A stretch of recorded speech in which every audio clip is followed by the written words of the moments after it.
रेहान आज फिर देर से घर आया था। अम्मी परेशान थीं, उसे देखते ही पूछने लगी क्यों देर हुई। उसने थके हुए लहजे में बताया काम ज़्यादा था इसलिए देर हो गई।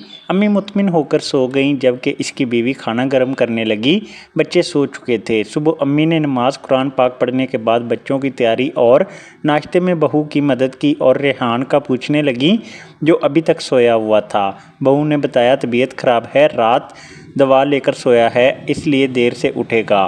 काफ़ी देर बाद रेहान उठा और मोटरसाइकिल लेकर घर से निकल गया। अम्मी को पता चला कि नाश्ते के बगैर गया है तो परेशान हो गई। ताहम बहू ने बताया थोड़ी देर के लिए गया है, अभी आ जाएगा और वाकई ही आधे घंटे बाद रेहान वापस आ गया। अम्मी को रेहान में बड़ी तब्दीलियां नज़र आ रही थी। ये वही रेहान था जो नमाज का बड़ा पाबंद था। वो अब पहले जैसा रेहान ना था। इसके चेहरे की ताजगी मान पड़ चुकी थी और परेशानी के आसार हर वक्त नज़र आने लगे थे। कहाँ तो रेहान बात बात पर कहके लगाकर बात करता था, कभी फ्रूट कभी केक लेकर घर आता और कहाँ अब खाली परेशान चेहरा लिए घर तखीर से आने लगा था और काम की ज़्यादती का बहाना बनाकर इन्हें इत्मीनान दिलाने की कोशिश करता। मगर अम्मी का दिल कहता कि कोई बात तो ज़रूर है। एक रात रेहान घर ना आया तो सभी परेशान हो गए। सारी रात रेहान की बीवी और माँ ने परेशानी में गुजारी। फ़ोन करते तो मोबाइल ऑफ मिलता। सुबह हुई तो अम्मी ने दूसरे बेटे दानियाल को बुलाया और रेहान की बाबत पूछा। दानियाल ने जो कुछ बताया उसे सुनकर तो अम्मी को अपने पाँव से ज़मीन निकलती महसूस हुई। रेहान ने 18 माह से दुकान का किराया नहीं दिया था और मालिक दुकान ने 2 लाख एडवांस पैसों में से किराया काट कर इसे फारग कर दिया था। सोचने वाली बात तो ये थी कि रेहान 18 माह से क्या कर रहा था जो किराया तक अदा न कर सका। अम्मी और बापी की परेशानी देखकर दानियाल रेहान की तलाश में निकला और दोपहर को उसे साथ लेकर घर आया। रेहान का चेहरा उतरा हुआ और नज़रें झुकी हुई थीं। दानियाल ने जो कुछ बताया वो सब घर वालों के लिए नाकाबिले यकीन था। रेहान जुआ खेलता था और एक बड़ी रकम जुए में हारने की वजह से किराया अदा नहीं कर सका था और अब बेरोज़गार बैठा था। अचानक अफ्ताद पड़ने से सभी परेशान थे कि दरवाज़े पर दस्तक हुई। दानियाल ने दरवाज़ा खोला तो एक आदमी रेहान से अपना 80,000 का कर्ज लेने आया था। दानियाल ने रेहान घर पर नहीं है दोबारा आने का कहकर उसे चलता करने की कोशिश की, मगर वो जाने को तैयार नहीं था। वो जी रेहान की अब दुकान भी नहीं रही, मालिक ने वापस ले ली है, वो हमारा कर्जा कैसे अदा करेगा, मुझे अपने पैसे चाहिए। अच्छा शाम को आना फिर बात करेंगे। दानियाल ने नरमी से कहा तो वो चला गया, वरना तो गली में शोर शराबे का खदशा पैदा होने का इम्कान साफ साफ नज़र आ रहा था। अभी थोड़ी सी देर गुजरी होगी कि एक और आदमी ने दस्तक दी। रेहान चारपाई पर परेशान लेटा था। बीवी ने दरवाज़ा खोलकर पूछा तो आने वाले ने कहा रेहान साहब को कह देना सलीम आया था जिससे उन्होंने 50,000 की फ्रिज ली थी, फ़ौरन पैसे दें, मुझे अशद ज़रूरत है। जी भाई बता दूँगी, कहकर बीवी ने दरवाज़ा बंद कर दिया। अम्मी हैरानो परेशान थी कि रेहान को ये बुरी लत कैसे और कब पड़ी। अच्छा खासा पढ़ा लिखा लड़का था, B.Com करके फैक्ट्री में काम करता था कि कारोबार का शौक़ चढ़ा और नौकरी छोड़कर मोबाइल की खरीदो फरोख्त की दुकान डाल ली। अब 2 बच्चे थे, बीवी भी थी, घर के अखराजात थे और बेरोज़गार कर्ज़ों तले दबा बैठा था।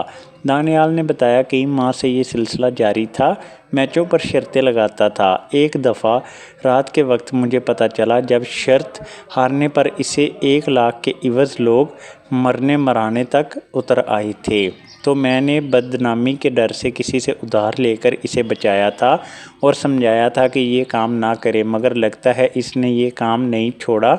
नतीजा आपके सामने है।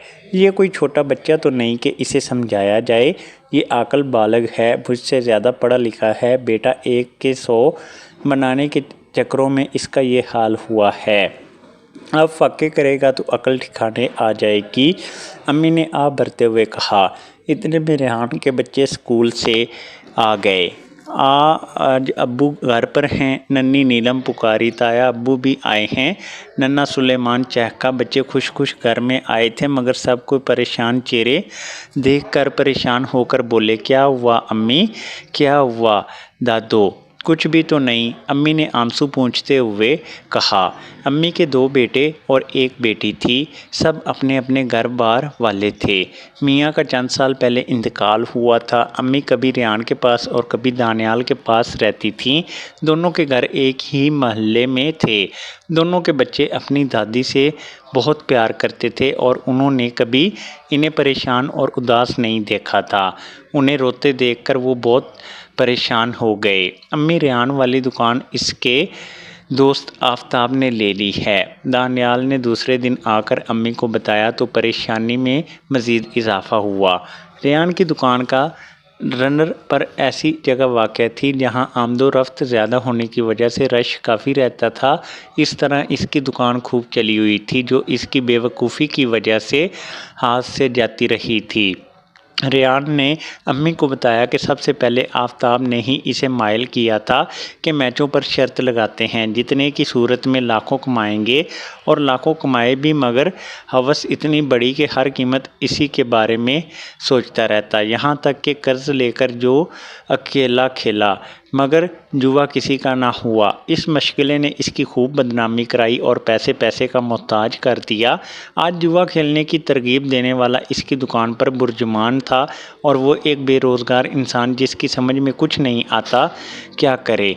अम्मी जो अपने सब फ़राइज़ से सबकदोश होने के बाद सुख चैन की ज़िंदगी बसर करने का सोच रही थी, बेहद परेशान थीं।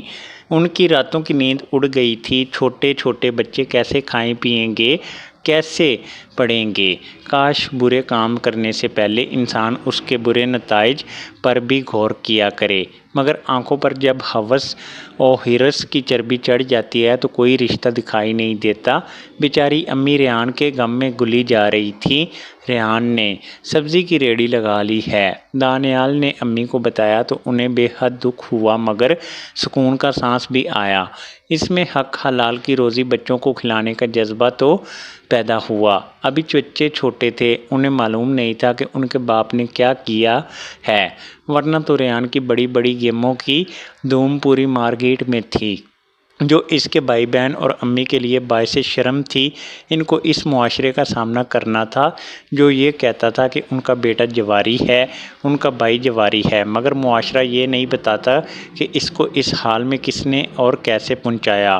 कोई बहन या कोई भाई ये नहीं चाहता कि उसका भाई हराम और काबिल नफ़रत काम करे, मगर मुआशरा किसी की सज़ा किसी को देता है। जुर्म एक शख्स करता है, मगर सज़ा पूरे ख़ानदान को ताने तशनों की सूरत में भुगतना पड़ती है। इसके बच्चों को भी ये सज़ा मिल सकती है। इसी की एक बात ने रेहान को रेहड़ी लगाने पर मजबूर किया था। मेहनत में कोई आर नहीं, आज हालात मुश्किल हैं तो कल अच्छे दिन भी आएंगे। अम्मी ने सोचा और नमाज पढ़ने की तैयारी करने लगी।